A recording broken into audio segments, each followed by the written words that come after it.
దేవుడు నిన్ను కోరుకుంటున్నాడు. నిన్ను వదులుకోవాలనుకోవట్లేదు ఆయన. నిన్ను చేసుకోవడం వెనుక ఒక ప్రణాళిక ఉంది, ఒక సంకల్పం ఉంది.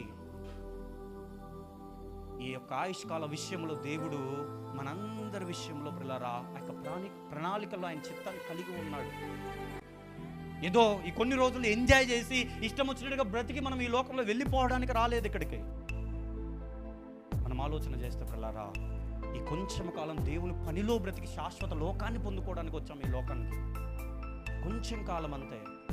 ఈ కొంచెం కాలం, ఈ జీవితం చాలా విలువైనటువంటిది.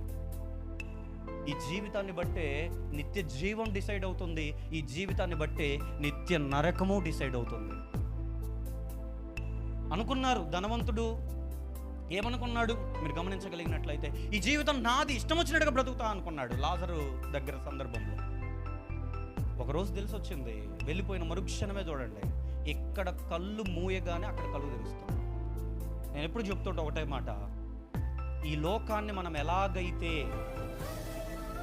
చూసామో, ఈ యొక్క జననంతో ఈ లోకాన్ని మనం ఎలాగ చూసామో, మరణంతో మరొక లోకాన్ని మనందరం కూడా చూడబోతున్నాం. ఇది వాస్తవం, ఇది నమ్మాల్సిన వాస్తవం. యేసుక్రీస్తు వారు భూమి మీదకి వచ్చి ఆయన ఇంతగా 33.5 సంవత్సరాలు బ్రతికి ప్రకటించి ఆయన తన జీవితం ద్వారా, తన మరణం ద్వారా నిరూపించి వెళ్ళినటువంటి సంగతి కూడా మనం ఆలోచన చేస్తే, ఆయన చనిపోయి 3వ దినాన్ని తిరిగి లేచి ప్రపంచానికి చనిపోయిన తర్వాత బ్రతుకుందని చాటి చెప్పినటువంటి వాడిగా కనపడుతున్నాడు.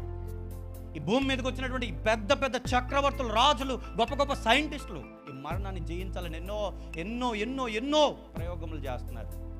ఏ ఒక్కరూ సాధించలేనటువంటి విజయం, మరణం మీద విజయ కేతనం ఎగరవేసినటువంటి విజయం యేసుక్రీస్తు వారి యొక్క మరణం.